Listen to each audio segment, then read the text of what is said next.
उत्तर प्रदेश की खबरों में आप सभी का स्वागत है। बढ़ते हैं खबरों की ओर। मेरठ से खबर आपको बता रहे हैं, जहां पर पीएम आज से चुनावी शंखनाद की शुरुआत करेंगे। क्रांति धरा मेरठ में होगी मोदी की पहली रैली। आपको बता दें कि रैली की तैयारियों को लेकर जुटे हैं अधिकारी और नेता। रैली में 1 लाख से अधिक लोगों के पहुंचने का अनुमान। मोदीपुरम के आलू अनुसंधान केंद्र में होगा ये कार्यक्रम की तैयारियों को दिया जा रहा है अंतिम रूप। रैली में 1 लाख से अधिक लोगों के पहुंचने का अनुमान। रैलियों की तैयारियों को लेकर जुटे अधिकारी और नेता।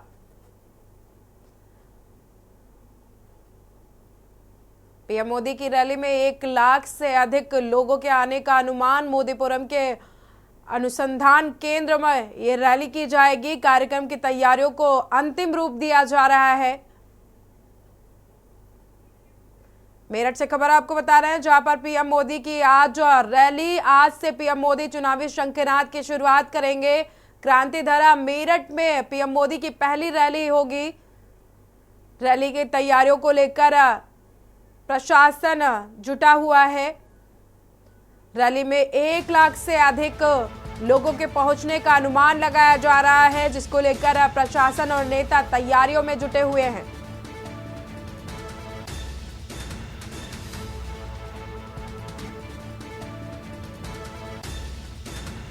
मोदीपुरम के आलू अनुसंधान केंद्र में यह कार्यक्रम आयोजित किया जाएगा, जहां पर आज प्रधानमंत्री नरेंद्र मोदी पहली चुनावी रैली करेंगे। आज से चुनावी शंखनाद की शुरुआत करेंगे। पश्चिमी उत्तर प्रदेश से पीएम मोदी आज चुनावी शंखनाद करेंगे। क्रांति धरा मेरठ में ये रैली होगी, जहां से पीएम मोदी आज चुनावी शंखनाद करेंगे।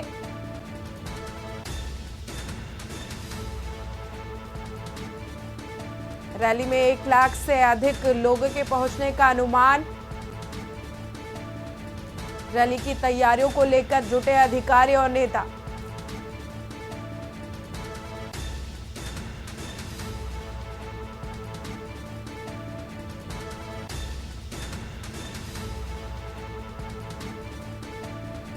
तस्वीरें हम आपको टीवी स्क्रीन पर दिखा रहे हैं, जहां पर रैली को लेकर मेरठ बागपत और उसका कैराना का आंशिक भाग है। आदि कैराना की शामली जिला करीब करीब 21 विधानसभाओं की रैली है और इसमें 2 लाख से अधिक की संख्या इस रैली में रहेगी, क्योंकि जनता स्वयं में आना चाहती है। जनता अपने ये लोग फोन करके लिखवा रहे हैं कि हमारा ये फोर व्हीलर का नाम है, इसे अपने उसमें ऐड कर दीजिए। और ये देख ही रहे होगे किस तरह से ये व्यवस्था चल रही। सर, पहले भी पिछले लोकसभा चुनाव में भी यहीं से शुरुआत की थी मोदी जी ने रैली की। इस बार भी यहीं से हो रही है, और इस बार क्या अंतर है? मतलब जैसे लोकदल जुड़ा है, तो क्या इस बार डिफरेंस? इस बार अंतर है कि जो हमारा जो यहाँ भारतीय जनता पार्टी का जो 2nd नंबर पर जो रनर लोकसभा में रहा, तो राष्ट्रीय लोकदल रहा। आज फर्स्ट और 2nd एक साथ है, तो चुनाव तो यहाँ है नहीं।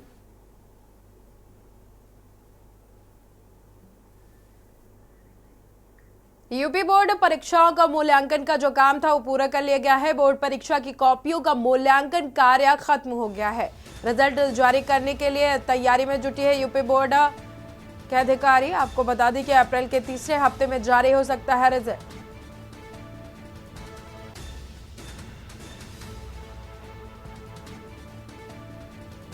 अप्रैल के तीसरे हफ्ते में जारी हो सकता है यूपी बोर्ड का रिजल्ट। यूपी बोर्ड परीक्षा का मूल्यांकन कार्य पूरा किया गया। बोर्ड परीक्षा की कॉपियों का मूल्यांकन कार्य खत्म। रिजल्ट जारी करने की तैयारियों में जुटे यूपी बोर्ड के अधिकारी। अप्रैल के तीसरे हफ्ते में जारी हो सकता है यूपी बोर्ड का रिजल्ट।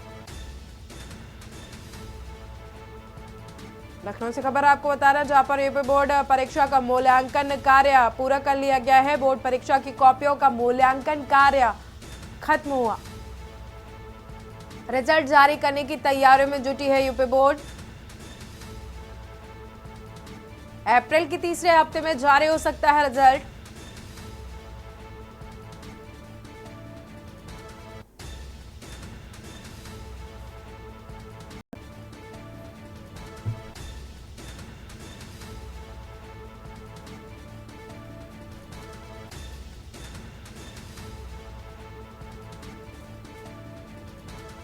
अप्रैल के तीसरे हफ्ते में जारी हो सकता है रिजल्ट। आपको बता दें कि यूपी बोर्ड की कॉपियों का जो मूल्यांकन था उसको पूरा कर लिया गया है। अब रिजल्ट घोषित करने की तैयारी में जुटा हुआ है यूपी बोर्ड।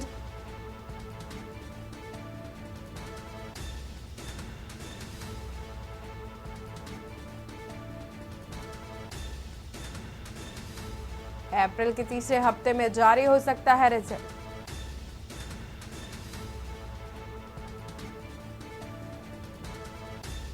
राजधानी लखनऊ से खबर आपको बता रहे हैं, जहां पर यूपी बोर्ड की कॉपियों का मूल्यांकन का जो काम था वो पूरा कर लिया गया है। कॉपियों के मूल्यांकन कार्य अब खत्म हुआ है। रिजल्ट जारी करने की तैयारी में जुटा है यूपी बोर्ड। अप्रैल के तीसरे हफ्ते में जारी किया जा सकता है रिजल्ट।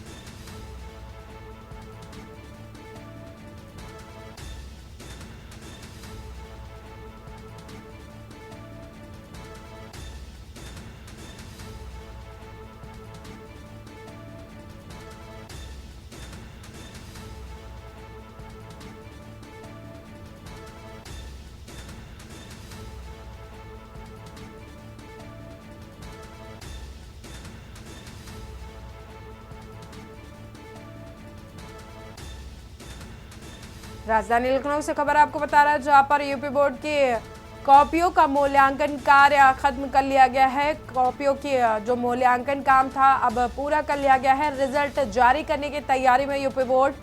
अप्रैल के तीसरे हफ्ते में जारी हो सकता है रिजल्ट।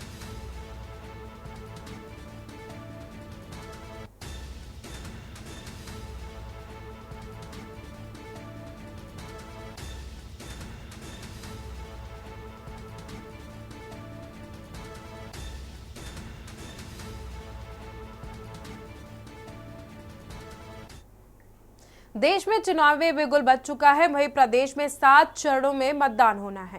पहला चरण 19 अप्रैल से शुरू होगा, जबकि मुरादाबाद में भी पहले चरण की वोटिंग होनी है। ऐसे में सभी सियासी पार्टियों के प्रत्याशी चुनाव मैदान में उतरे हुए हैं और चुनावी वादों दावों को पूरा करने की बात कह रहे हैं। तो वही अपना हक पार्टी भी इस बार चुनावी मैदान में है। एएचपी ने मुरादाबाद से अपना लोकसभा प्रत्याशी अजय यादव को बनाया है। अजय यादव एएचपी के राष्ट्रीय अध्यक्ष विजय यादव के बेटे हैं।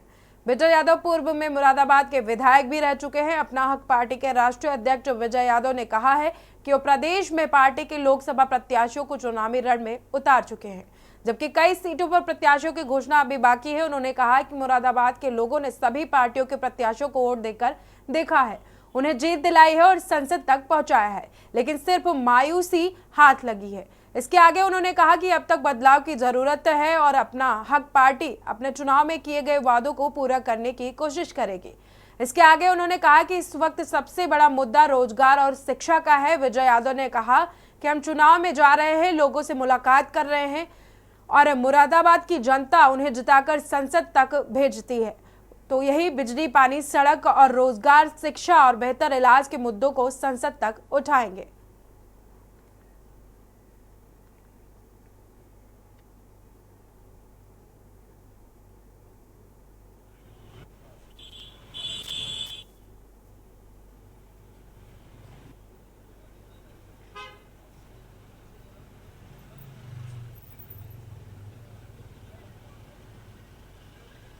खबर कायमगंज से है, जहां पर फर्रुखाबाद जनपद के कायमगंज स्थित Shakuntala Devi English medium school में आयोजित विज्ञान और कला प्रदर्शनी में छात्र छात्राओं की तरफ से हैरतअंगेज मॉडल और प्रोजेक्ट पेश किए गए। आपको बता दें कि प्रतिभा को उजागर किया गया है। यहाँ पर कायमगंज स्थित Shakuntala Devi English medium school में एक विशाल और भव्य कला प्रदर्शनी का आयोजन किया गया था। प्रदर्शनी का शुभारंभ मुख्य अतिथि कायमगंज के विधायक डॉक्टर सुरभि गंगवार और विशिष्ट अतिथि व स्कूल की प्रबंधिका मोनिका अग्रवाल, इंटर कॉलेज के प्रधानाचार्य सुतीक्षण श्रीवास्तव और इंग्लिश मीडियम स्कूल की प्रधानाचार्य नाहिद जाफरी की तरफ से किया गया।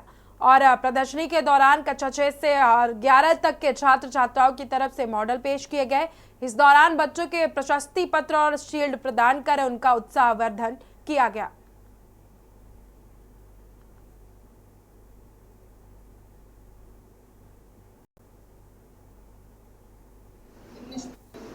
साइंस एंड आर्ट एग्जीबिशन में मैं आई और मैंने आर्ट में सभी छोटे बच्चों खासतौर से छोटे बच्चों ने जो थीम रखी थी इस बार की परवरिश पर्व मना रहा है। इसी प्रकार बच्चों ने भी किड्स के सहयोग से जितने भी त्यौहार हमारे भारतवर्ष में उससे जुड़े हुए प्राप्त बनाया सुंदर। और मुझे कहना चाहिए टीचर्स और उनके माँ बाप के लिए भी बहुत ही सामाजिक बातें पर उन्होंने इतना अच्छा प्रदर्शन किया। और साइंस एग्जीबिशन में विशेष तौर पर जो चीज़ आकर्षण का रही वो थी सोलर पावर से इरिगेशन। और एक बच्चों ने बनाया सेंसर, ऑटोमेटिक सेंसर से गाड़ी चला।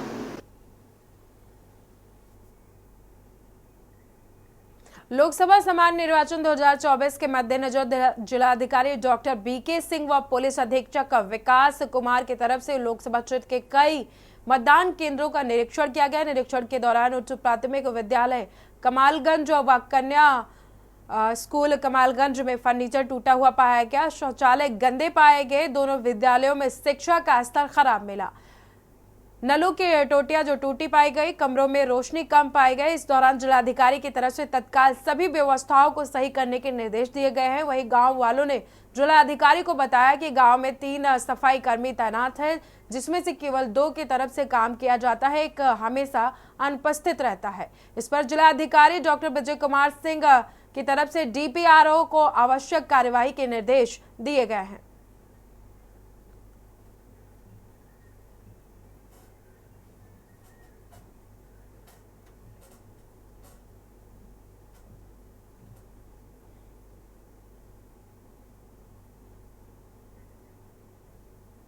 खबर फर्रुखाबाद से है, जहां पर खाद्य सुरक्षा विभाग की टीम ने मिलावटखोरों के खिलाफ अभियान चलाया है।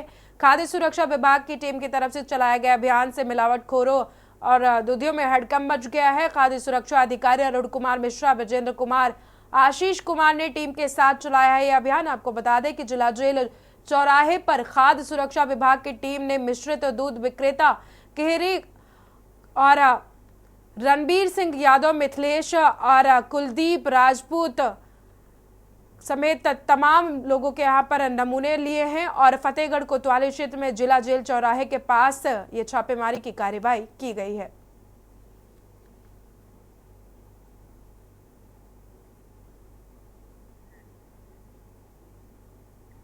बरेली की थाना फरीदपुर क्षेत्र के एसडीएम कॉलोनी निवासी छात्र Aditya Mishra major SJ Singh medical college में एमबीबीएस की पढ़ाई कर रहे थे। बीबीएमएस और छात्र आदित्य मिश्रा अपने दोस्त के साथ जेएनबी रोड फतेहगढ़ गया हुआ था, जहां पर दबंग बीएमएस के छात्र मयंक यादव, अखिल यादव ने लाठी डंडों से हमला किया और इस हमले में छात्र घायल हुआ है। पुलिस ने घायल बीएमएस छात्र आदित्य मिश्रा का मेडिकल परीक्षण भी कराया है। फतेहगढ़ कोतवाल ने बताया कि घायल छात्र की तहरीर पर मुकदमा दर्ज किया गया है। घायल छात्र का मेडिकल परीक्षण भी कराया गया है। जांच कर आगे की विधिक कार्रवाई की जाएगी।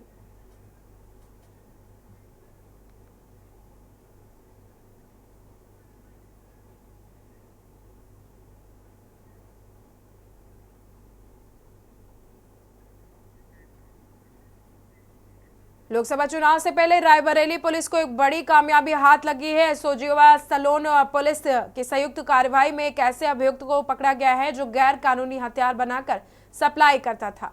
अभियुक्त के पास अवैध असलाह के साथ असलहे बनाने का सामान भी पुलिस ने बरामद किया है। अभियुक्त के खिलाफ पुलिस ने कार्रवाई करते हुए न्यायिक अभिरक्षा में भेज दिया है।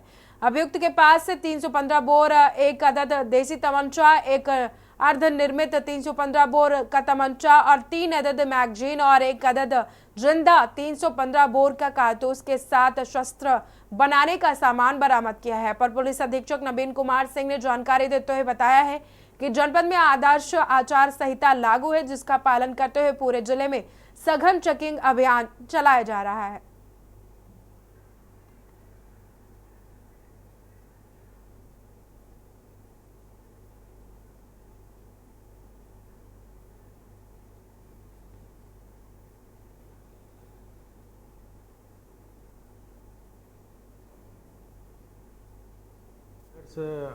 चुनाव आचार संहिता लागू है और जिसका अनुपालन कराने के लिए पूरे ज़िले में सघन चेकिंग अभियान चलाया जा रहा है। और इसी क्रम में सलोन थाना क्षेत्र में पिछले कुछ दिनों से कुछ इनपुट प्राप्त हुआ था कि ममनी गांव की तरफ कुछ युवक हैं जो अवैध शस्त्र बनाते हैं।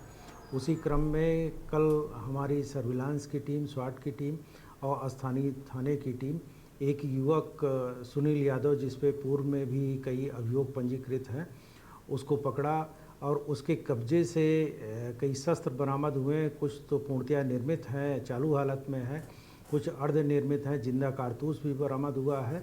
और सबसे बड़ी बात कि उसके पास से शस्त्र बनाने के कई उपकरण भी बरामद किए गए हैं और उसने बताया है कि वो इस तरीके से शस्त्र बना करके बेचता भी है।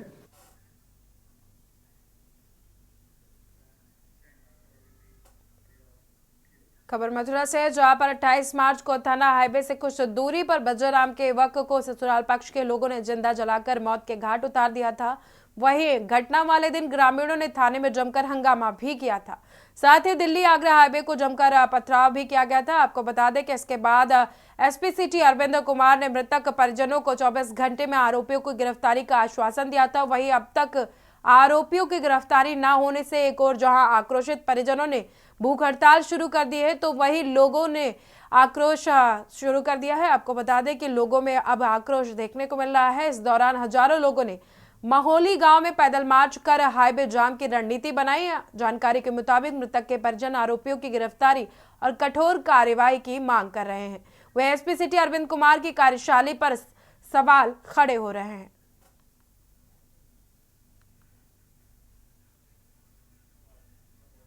वहाँ से थाने से खबर आई थी कि यहाँ पर तुम्हारे खिलाफ ये मुकदमा दर्ज हो रहा है, तुम यहाँ बच्चे को लेके यहाँ आ जाओ। तो ये वृंदावन में कल हमारा नाती और ये पप्पू, उनका पिता लेके बच्चे को जा रहा था। पुल पर इनकी गाड़ी से जबरदस्ती छीन करके पता नहीं कौन सा केमिकल डाल के उसको एकदम जला दिया गया। इतनी बुरी तरह से पत्थर जैसा हो गया बच्चा। न्याय नहीं हुआ है और गिरफ्तार नहीं हुआ, यही चाहते हैं गिरफ्तार होना चाहिए पहले बच्चों को।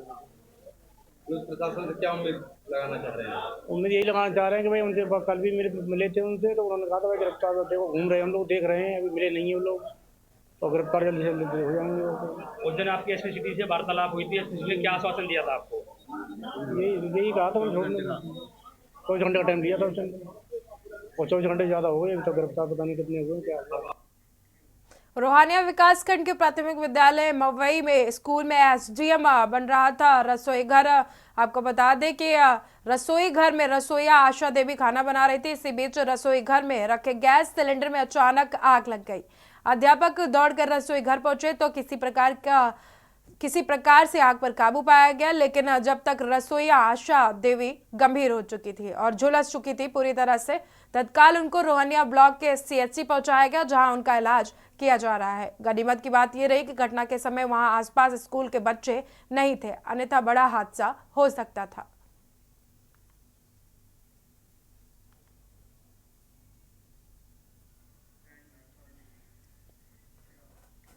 आगरा शिव पैलेस में 7 दिवसीय श्रीमद् भागवत कथा का कलश यात्रा के साथ शुभारंभ किया गया। आपको बता दें कि शिव पैलेस हनुमान मंदिर से गाजे बाजे के साथ नाचते हुए भव्य कलश यात्रा निकाली गई। 1008 वाहनों द्वारा कलश में जल भरकर पश्चिमीपुरी चौराहे से काली माता मंदिर होते हुए नारायण मंदिर दहोत्रो में कार्यक्रम स्थल पर पहुंची। आपको बता दें कि मुख्य यजमान श्री ललिता प्रसाद और बिमलेश सारस्वत ने भगवत कथा पूजा और अर्चना की बात कही। पूजन के बाद कलश की स्थापना की गई।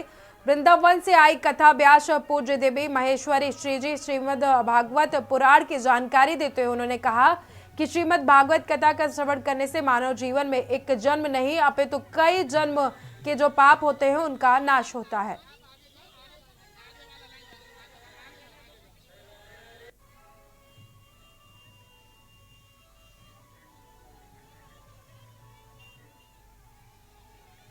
हमीरपुर जनपद के बख्शा गांव के लोग अब आजादी के जश्न में डूबे हुए हैं। ऐसा इसलिए है क्योंकि आजादी के 76 साल बाद पहली बार इस गांव को पाइप से पानी मिला है। गर्मियों में गांव के पोखर सूख जाते थे, तो गांव में पानी की जरूरत को पूरा करने के लिए एकमात्र साधन नदी का पानी ही बचता था, जिसे लोग कपड़े से छानकर इस्तेमाल करते थे, लेकिन बख्शा गांव के ग्रामीणों को अब पीने का मीठा पानी, साफ पानी मिल रहा है। रिपोर्ट देखिए।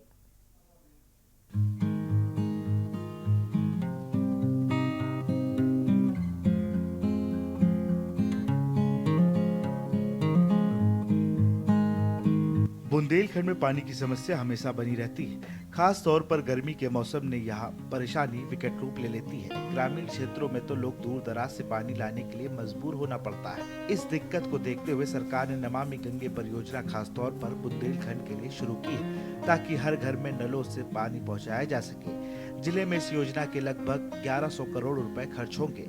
आखिरकार गाँव को अब राहत मिलना शुरू हो गई है। जो हमेशा से सूखाग्रस्त इलाका रहा है, जहां प्रकृति की मार से हमेशा लोग परेशान रहे हैं, आज हम हमीरपुर जनपद के बख्शा ग्राम आए हुए हैं, जहां वर्षों से पानी की विकट समस्या चली आ रही थी। गांव के जो ग्रामीण हैं वो नदी के पानी के ऊपर ही पूर्णतः निर्भर थे। पानी चाहे पीने के लिए हो, चाहे रसोई के उपयोग के लिए हो। गांव के जो ग्रामीण हैं उनके पास एक ही चारा बचा था, वो था नदी का पानी।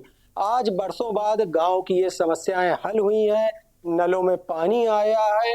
आइए हमारे साथ कुछ ग्रामीण मौजूद हैं, इनसे बातचीत करते हैं। क्या कुछ खुशी का माहौल है इस समय गांव के लोगों में? क्या नाम है आपका? सर मेरा नाम ज्ञान सिंह है। मैं ग्राम बख्शा का रहने वाला हूं और डिस्ट्रिक्ट हमीरपुर है, तो वहां से हमारा गांव 50 किलोमीटर दूर है।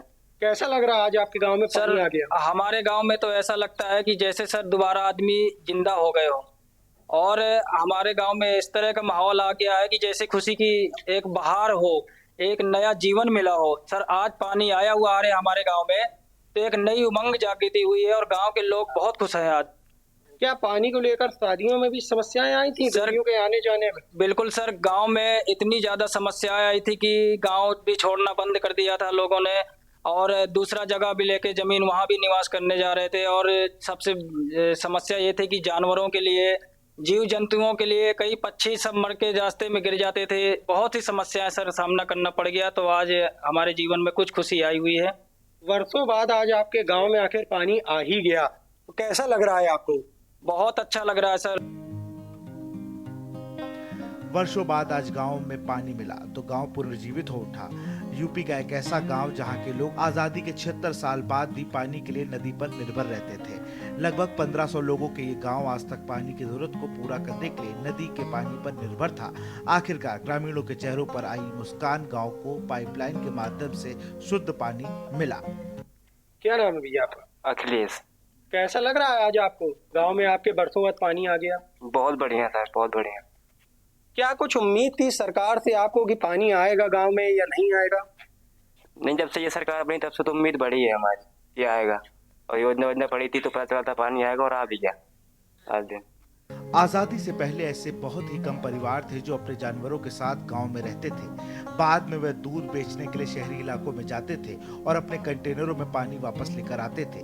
पिछले 25-30 सालों से पानी बैलगाड़ी और ट्रैक्टर ट्रॉलियों से गांव में पहुंचने लगा है। क्या कुछ समस्याएं होती थी पानी को लेकर गांव में? हम सुरेश कुमार प्रजापति। पानी की जो समस्याएं चल रही थी गांव में, क्या कुछ समस्याओं का सामना करना पड़ता था आप लोगों को? अरे सर, इतना सामना कि नदी का हम लोग गंदा पानी पिया करते थे। जब से ये सरकार आई तो ये पानी नमामि गंगे वाला आने लगा, लोग पलायन करने लगे थे, पलायन करना रुक गया। क्या कुछ शादियों को लेकर युवाओं की परेशानियां बढ़ी थी? क्या दिक्कतें आई? शादियां नहीं हुआ करती थी। आज ये स्थिति आई है कि जब से पानी आ गया तब से रिश्ते आने लगे इस गाँव। लगभग कितना दिन हो गया पानी आया? 2-4 दिन हुए सर। और कैसा महसूस कर रहे हैं अब आप लोग? सर बहुत हम लोग खुशी महसूस कर रहे हैं। ग्रामीणों के मुताबिक गांव में पानी न होने से युवाओं की शादियां होना बंद हो चुकी थी। गांव में पानी न होने से ग्रामीणों ने पलायन तक शुरू कर दिया था। आखिरकार सालों बाद गांव में पानी मिला तो गांव वालों की समस्या दूर हो गई। बच्चों के चेहरे पर मुस्कान आई और ग्रामीणों को भविष्य दिखने लगा। क्या नाम है आपका? राजेंद्र कुमार। कौन सा गाँव है? बख्शा है। पानी को लेकर क्या कुछ वर्षों से समस्याएं चल रही थी गाँव में? जी, पानी की यहाँ बहुत बड़ी समस्या थी। नदी थी 1 किलोमीटर दूर, वहाँ से पानी लेके आना पड़ता था। यहाँ खारा पानी है, पीने के योग्य नहीं था। हर घर जल योजना से जो आप गांव में पानी आया है, कैसा लग रहा है आप लोगों को? कैसा महसूस कर रहे हैं? जी बहुत अच्छा लग रहा है। पानी है, पानी की समस्या तो थी इस गाँव बख्शा में, और इस घर घर पानी से तो काफ़ी बड़ी दिक्कतें समाप्त हो गई हैं। लगभग कितने दिनों से पानी आ रहा है? लगभग 4-5 दिन हो गए परमानेंट पानी आ रहा है यहाँ। का ग्रामीण युवा जिसके चेहरे पर पानी आते ही एक मुस्कान की लहर दौड़ पड़ी। सिद्धार्थ द्विवेदी, के न्यूज़ इंडिया, हमीरपुर। फिलहाल इस बुलेटिन में इतना ही। देखते रहिए के न्यूज़ इंडिया।